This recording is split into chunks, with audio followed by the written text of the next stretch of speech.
Саламатсыздар, урматтуу телегөрүүчүлөр, эфирде Лутман. Биз буга чейин эркиндиктин курмандыктары деген темада бир топ азаматтар жөнүндө көрсөтүүлөрдү бердилек.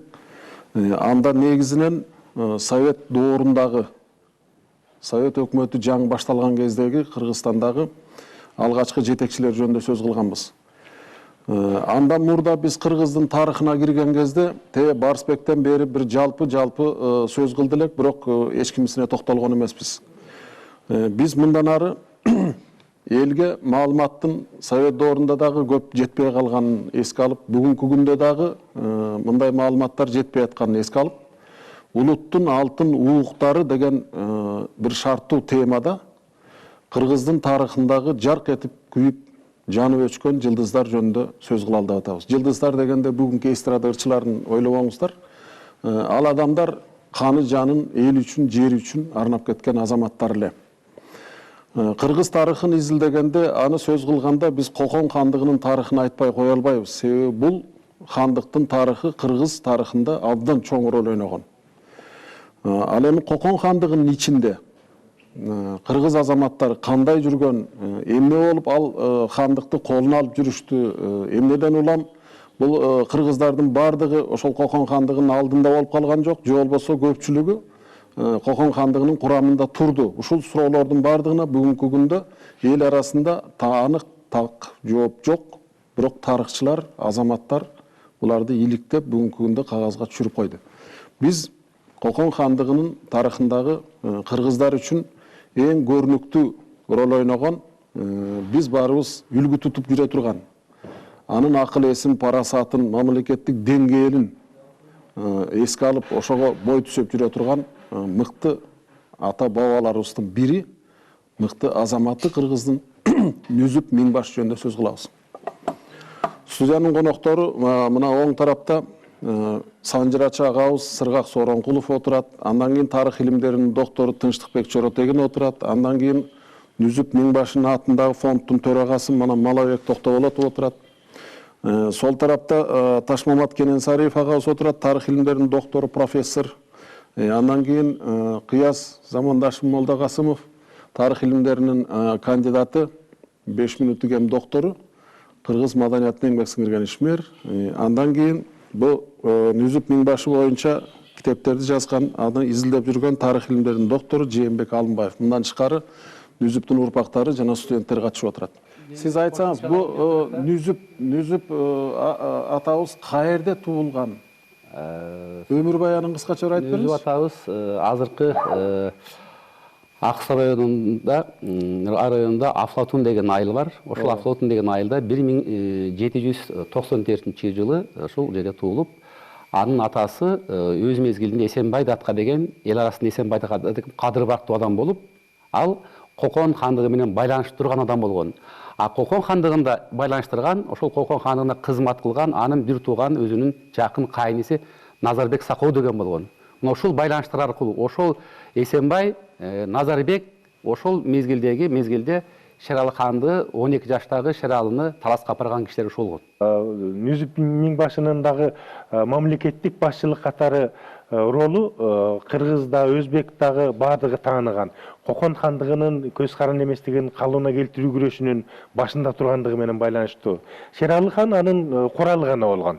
Эң маанилүү маселени көтөрдүңүз го деп ойлоп атам да, себеби Кокон хандыгы ошентип Бухар эмирлигине өтүп бараткан кезде ошол хандыкты сактап калган, анан кыргыздардын бир мамлекеттүүлүк пайдубалын алып калайын деген жападан жалгыз Нүзүп болду да. Туурабы? Ошон үчүн жананын баарына барды, Шералыны сүйрөп келди, тияктан алтын бешиктин тукуму деп, басып алып. Анан Сыргак байке, бул атам замандан бери эле тетиги Осман империясын караса деле ушул бир хан ордодогу кутумдуктан башы кутулбай эле келет да шоорду баарын тең. Мыктылардын көбүнүн башы кетет. Айтсаңыз, бу эмнеден ушундай болот? Төлөгөн Касымбековдун китеби негиз болуп турат да бизде. Төкөм экөөбүз жакшы жолдош, тууган болуп жүрүбүз. Абдан көп сүйлөштүк. Бир ай бою эс алдырып, иштеп турган жерге алып келип, кайра сынган кылышын талкуулап жүрүбүз. Төкөмүн ичинде арманы ушу сынган кылычтын туура эмес жазылган арман бойдон кетти. Bunu sotsialistik ideология менен жасасы деп туруп, феодализмди койгонуң, нүсүбүңдү мактабагың, шералыны канчалык мыктап жамандасаң, көрдө кылып жеткирсең, ошончолук гана социализм көрүлүп жакшы. Деп муну талкуулап, таза 3 жылы китеби чыкпай турат да. 3 жылдан кийин аны көз талкуулап атып уруша кетчүбүз. Анткени таласта эчтеме жасалбай калды да. Таласта жанагы Айдарбек деп жасап атпайбы? Ажыбай датка деп. Ажыбай датка жок. Ал жок нерсе. Бул жерде жаса турганы бар болчу тегилеме да. Асперди датка эменин таекеси болгон. Абдрахмандын таекеси болгон. Бул тиги менин чоң атасынын чоң энеси ошонун таекеси болгон. Анан таласта ошо жашынан бери бий болуп жүрүп, кийин кандык түзүлгөндө бул анан датка болгон. Алмассыз датка болуп турганда. Булардын тукуму жана таластагы саруулардын айтамга дегени бул Кокондун төрүндө отурган эл болгон. Аспердинин баласы, инисинин баласы Кедайбай датка. Токтонасер деген иниси Кыргыздын биринчи чыккан датка айымы Сыйнат. Тиги Жаркын айым өкөтөң ошол Аспердин кызы болгондо гана Сыйнатты иниси багып алган. Иниси багып алып анан Бухарага 4 жыл окутуп, арабча жаса билген акын кыз. Биринчи даткабыз ушулардын Аспердин эмесен болгон. Аспердини эчтемесин жолутпой, эч нерсени айтпайсың деп, айттырбай койгон капкайда келип бир эмин жаап Ажыбай датка деп жок чыгарып таштаган да. Совет өкмөтү өлгөндөн кийин ал киши китептерин кайра карап чыкты го. Ошондо эмне үчүн киргизген жок? Эми кайра ошол экинчисинде мен бир топ нерселерин жазып да койгом. Анан төкөмөр ошо экинчи жасап атканда мен иним, жана Гүлжүк деген иним Борус мектепти бүткөн бала, ошон көп жардам алып жүрдү. Анан мен бир күнү төкөмө айттым, ой төкө, баягылардын баарын мен жазып койгом. Автор деле болбойм, соавтор деле болбойм. Иш кылып киргизчи мен алардын баардыгын реалини десем, төкөм мага таарынып, бир таарынып калган кыялдары болчу култуңда. Анан таарынып эле бул художественный китеп деди. Биз исторический китеп да төкөсө. Жок, художественный китеп. Деп ошентип тил материалдар эми көп жумуш экенде, жазуу деле оңой эмес. Кайра оңдоп жаз керек болсо ошого убакыты жетпеди, муну алып койду. Эми мында жана сиздин сурооңузга мен мындай жообум да. Бул Кокон кандыгында Кыргыз менен Кыпчактын карама каршылыгы абдан катуу болгон. Кокон болуп өнүкпөй жок болуп кеткени да ушул болуп калды. Кыпчак эли аябай көп болчу да. Анан айрда ичкилик эли да көп болчу. Ичкиликтер Кыпчакка кошулуп кетти. Анан айрда болгон солдун кушчу саруу мундустары болду. Анан Адыгененин балдары, Алай тарапта Адыгененин балдары жардамдашты.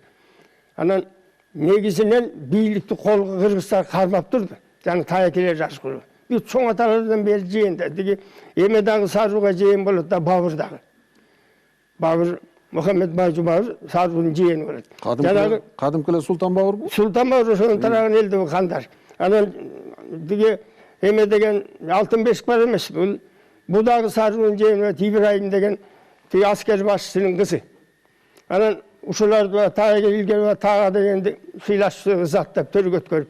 Анан таганын башчагынан ат сабалбайт деп ошол бийлигин негизинен кармап турчу да, бирок негизги аткарган күч Кыпчактарда болчу. Кыпчактар колунан жүрүп алып эметип турчу. Анткени булар көп болчу Кыпчактар. Эми Кокон хандыгындагы жанагы кутум иштердин баары Кыргыз менен Кыпчактын ортосуна чыккан. Экөөнүн ортосуна чыккандар. Анан бул жерде бир дагы мындай жер бар да. Төкөмүн айтканы Нүсүптүн баатырлыгын киргизбей койгон. Жанагы өлүмтүгүн дагы тимеле бирден болуп өсөлөмүндө башын тосуп берип турган келбей. Төкө кантип ушу Нүсүптүн сүп болуп туруп, ушу эштен барган бөөгө башын тосуп өлсүн. Дедим, эмне кылай ушундай деп жасап атты, ошо капа болуп кетчи. Ошонусу да ошондой. Анан Нүсүптүн дагы чоң баатырлыгы мындай болгон да. Хаккулу деген эменин Мадалынын бир аскер башчысы болгон. Ал Ташкенттин беги болуп иштеп жүрүп, анан аскер башчы болуп мебеге келген.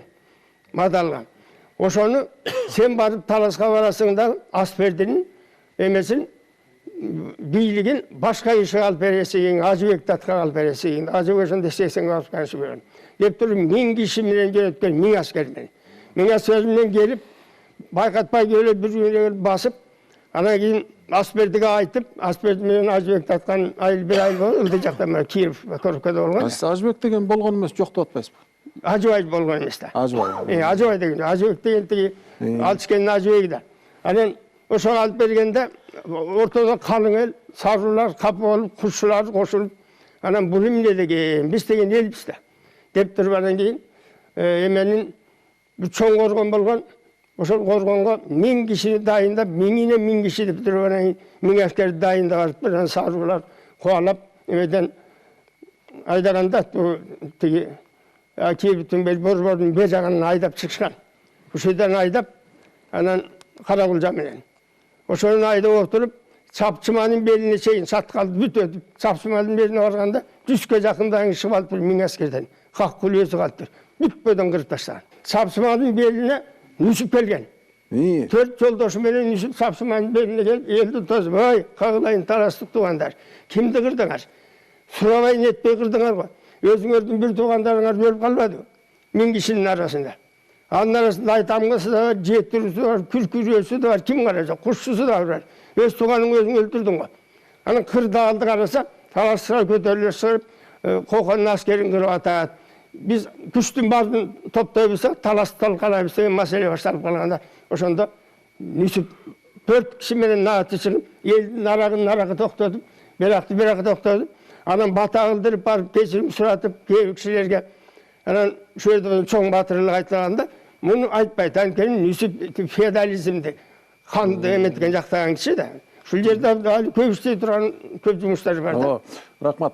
Мына ушундай бир татаал окуялар, башаламан жанакындай, быт-чыт жанакындай согуштар, өз ара ич-ара нааразычылыктар ар кандай бир жана жетекчилердин туура эместиги келип отуруп, Кокон хандыгын тарытып отуруп, анын эң негизгиси кийин сырткы душмандардан тиги Орусия империясынын Борбордук Азияга жасаган жанакындай баскынчыл экспансиясы Кокон хандыгын кийин жоюлушуна алып келген. Кокон хандыгынын ыдырап тарашына, анын кыйрашына орустар кызыгдар болгон да. Себеби алар ошол оторчулукту баштаардын алдында биринчи хандыкты талкалап, биригип турган. Деп анан эми булардын окуялары көп. Бу кыргыз Кокон хандыгын жөнүнө берип койгон жок. Алымбек Датка 14 000 элди чогултуп, ошо бүтүндөй сол элин, оң элин топтоп, тиги адегенин балдарын топ, 14 000 жигит топтоп келди. Ханшаудан 400 киши. Баласы Жантай.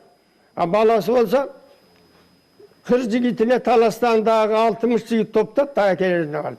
100 жигит менен келишип, мына Алматынын бер жагында ошол жерге чейин келди. Орустун аскерлерин кууп жерге чейин келди. Анан Канатхан деген болгон. Ошол тияктан келип, Кыпчактардан болсо, Тажик улутунан болсо, Кыпчактарга меткенме, мен авторитетим алып койдум. Сен вазир болсоң, ана каражат колуңда элди бийле, эмчен аскерди бийлейсиң деп чыр салганда, анда канга барат, кан деп канга барса, тигини кооттап коет да ше. Ошондо бүтүндөй эмесин калкын алып берет дагы. Кийин мына эл жарым болуп калат. Кыргыз Кыпчак экиге ошондой бөлүнүп калат.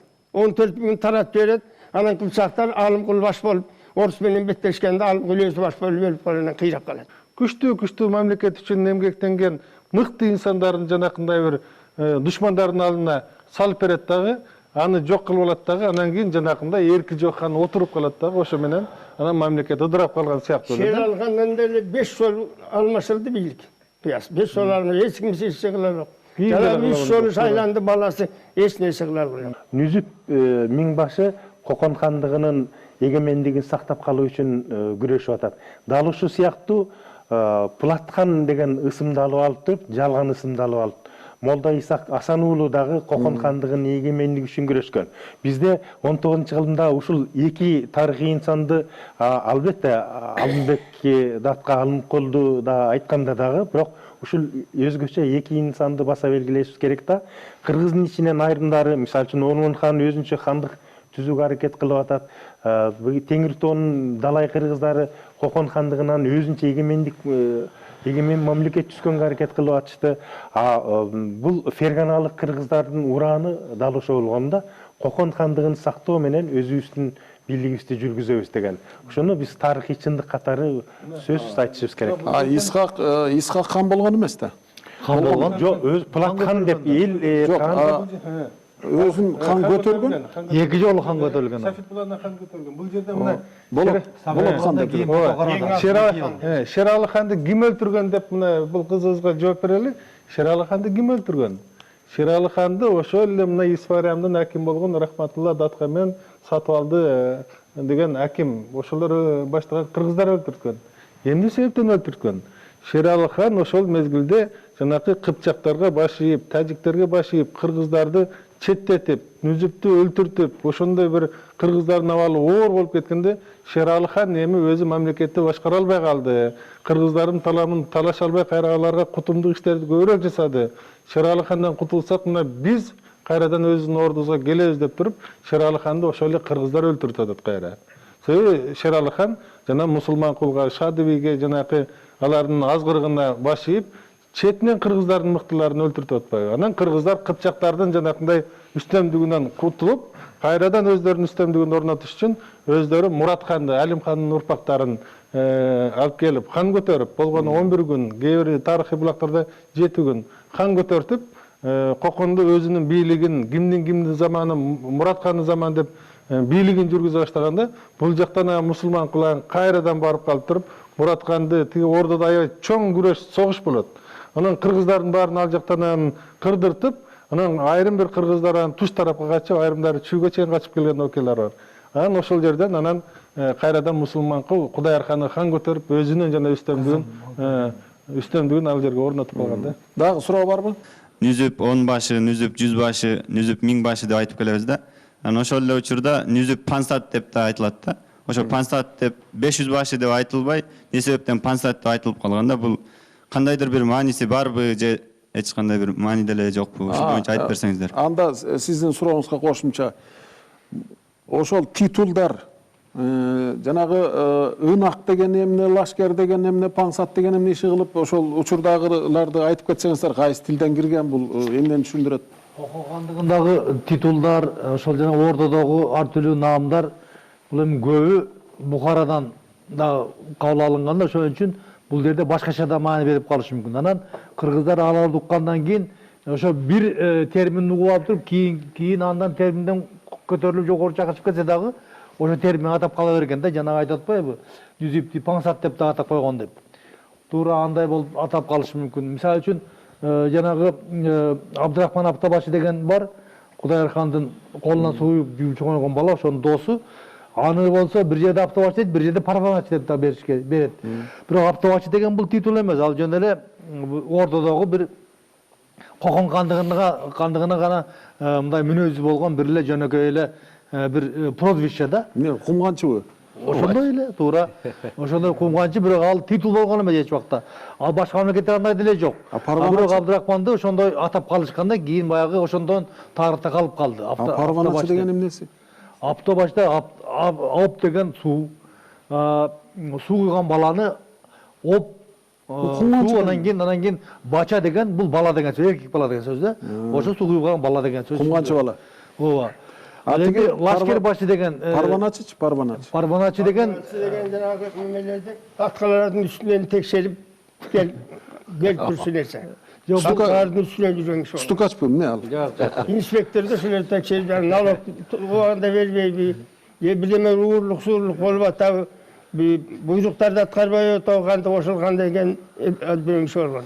Парваначы деген, Жамболот Парваначы деген таласта жанагы эмен Шералдын тайкеси болгон. Значит, бийликтин берген тапшырмасын кандай аткарып атканын көзөмөлдөй турган түшүнүп калганда, ал жерде чындыгында көзөмөл. Бул эми көзөмөл мындай кандай министр деп айтса болобу? Датқадан жогорку даража дагы Парваначы деген. Анан кийин анан лашкер баш деген сөз болуп калды. Лашкер башы деген дагы бир эле эмеге Алымкулду гана атаганда, Алымкул Асанбей уулун лашкер баш деп атайт, ал эч кандай аталык болгон эмес. Лашкер эмнеси? Лашкер деген аскер да, аскер. Askeri başçı, главнокомандующий деген сөз да. Бул кол башчы экен да. Кол башчы. Кол башчы да. Кокон хандыгында Ташмескенин шашаткандай бул аскердик чиндер деген түшүнүк бар.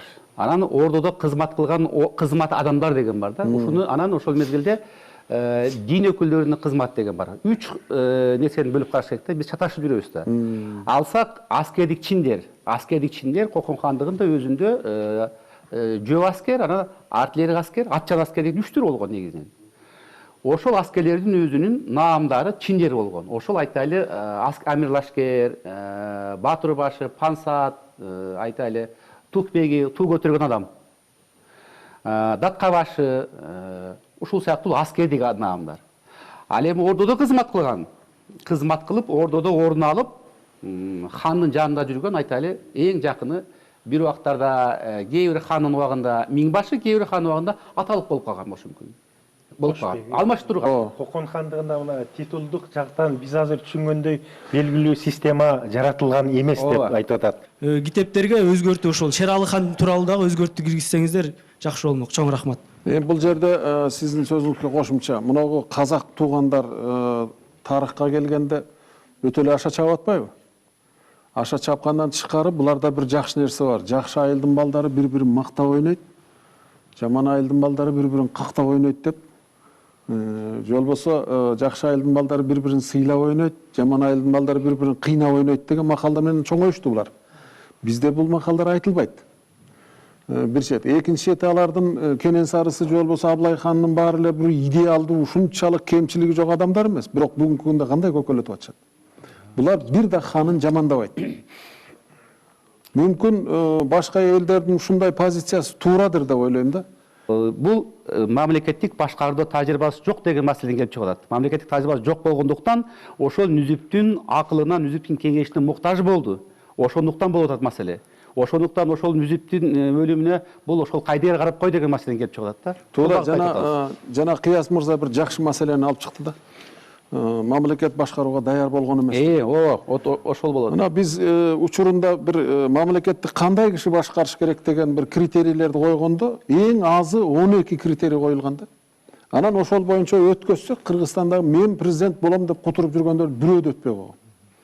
2-3-өөнө жооп берсе жооп берет экен, болбосо 12си. 12си болгон деген ал таптакыр башка нерсе экен. Бай болушу мүмкүн.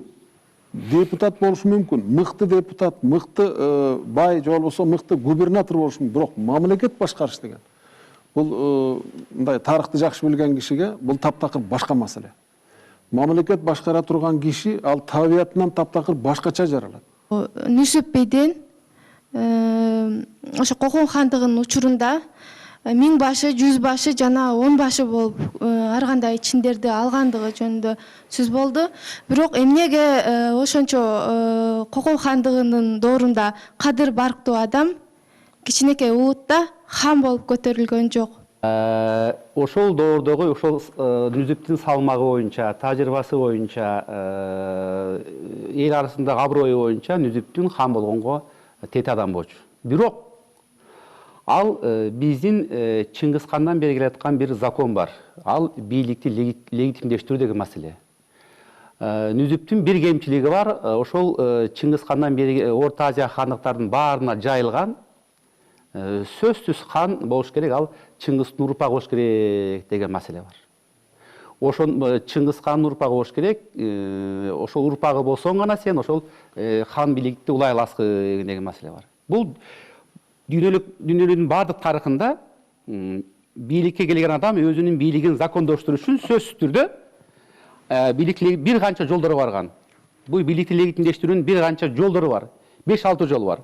Бул Кокон хандын тарыхында Чыңгыздык жолу жана исламдык жол бар. 2 жол бар. Ошо 2 жол бул эмеге Нүзүпкө хан болууга укук берген жок. Казактар аны бир эле куплет менен айтып койгон. Бир жакшы ис босады, бирок мага бермейди дейт. Географиям келсе де биографиям келмейди дейт. Мына Нүзүп бийдик ушундай болгон го.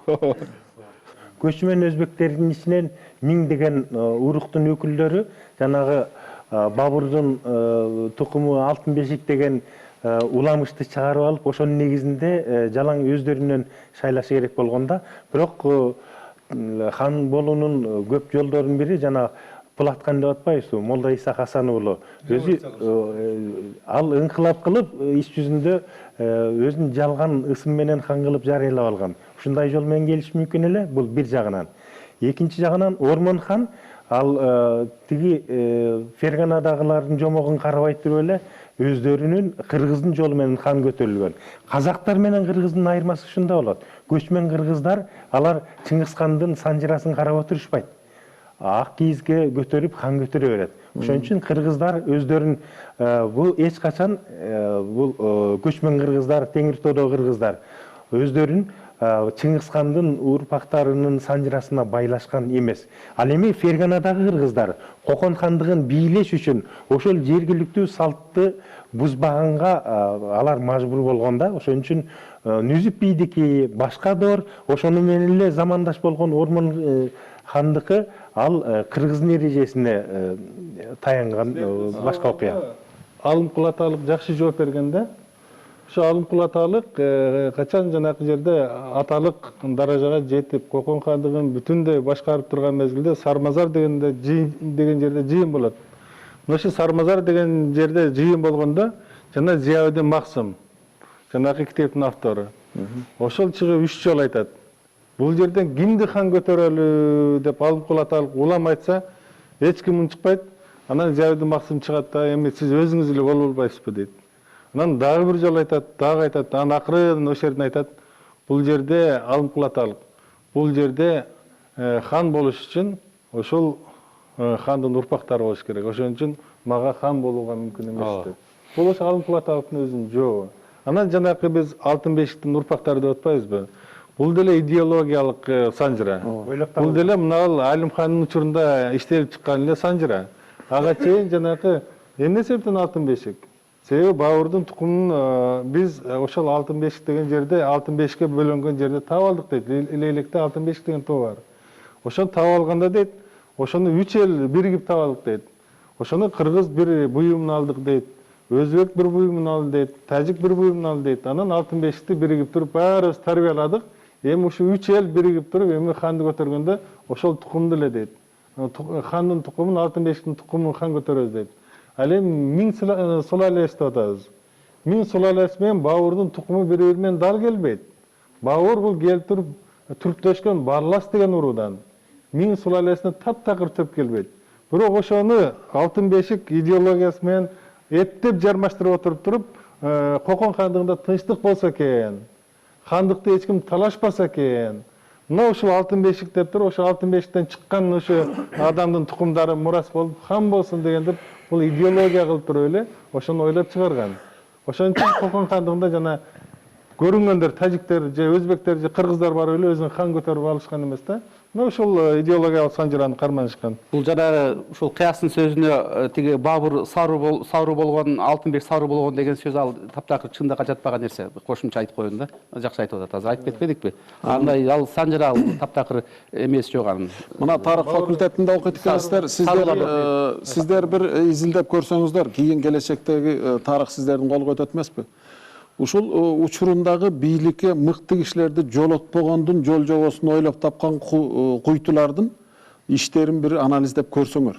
Себеби бул жалаң эле Кокон хандыгында эмес. Ага чейин да болгон.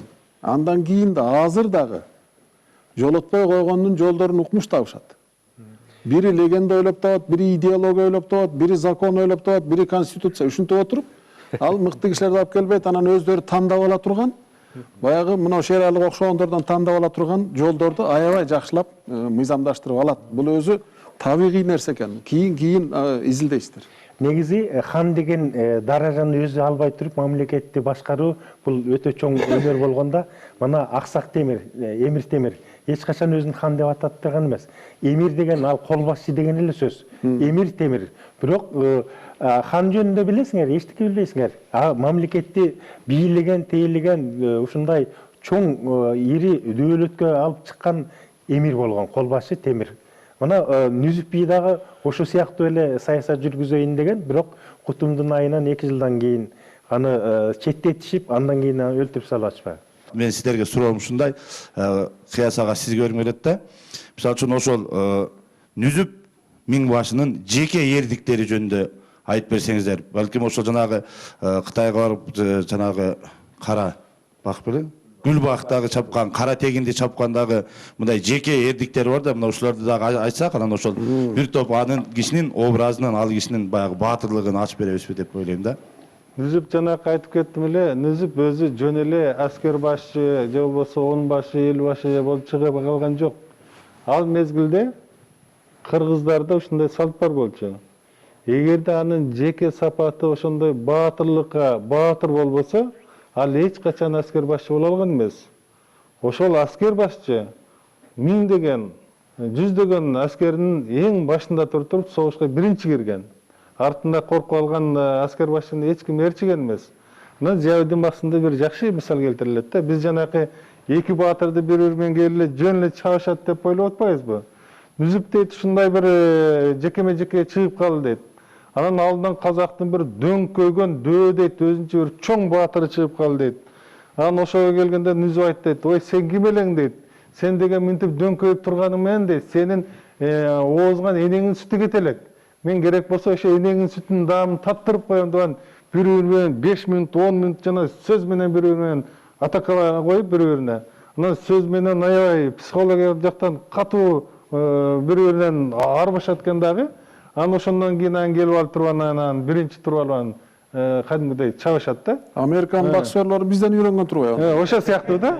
Мен буга чейин мына тарыхчы катары ошо бири-бири менен жанакындай эр сайышка чыкканда, бири-бири менен жекеме-жеке чыкканда жөн эле келип туруп эле ушундай кылып туруп эле чабышат деп ойлоп жүргөм.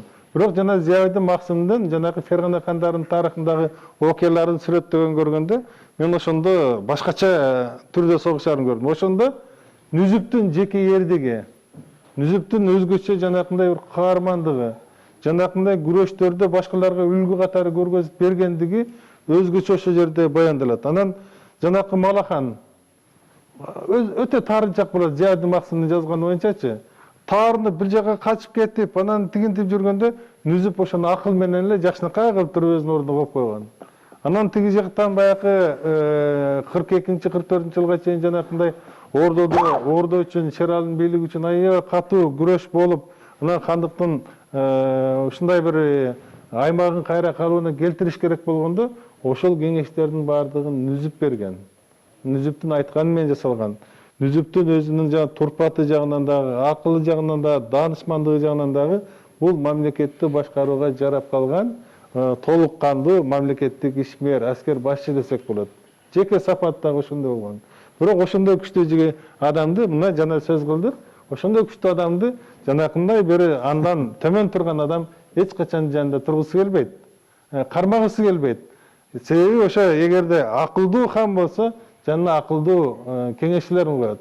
Эгерде акылы жок болсо, жанына өзүнө окшогон, өзүнөн озбогон адамдарды коюп алат дагы. Ошентип отуруп турган мамлекетте жанакындай ыдыроо башталган, өнүгүү болбогон, ошолордун баардыгы мына ага кийин деле биз өзүбүз күбө болуп келип жатпайбызбы? Мына Нүзүп Миңбашы атындагы фондду жетектеп келаткан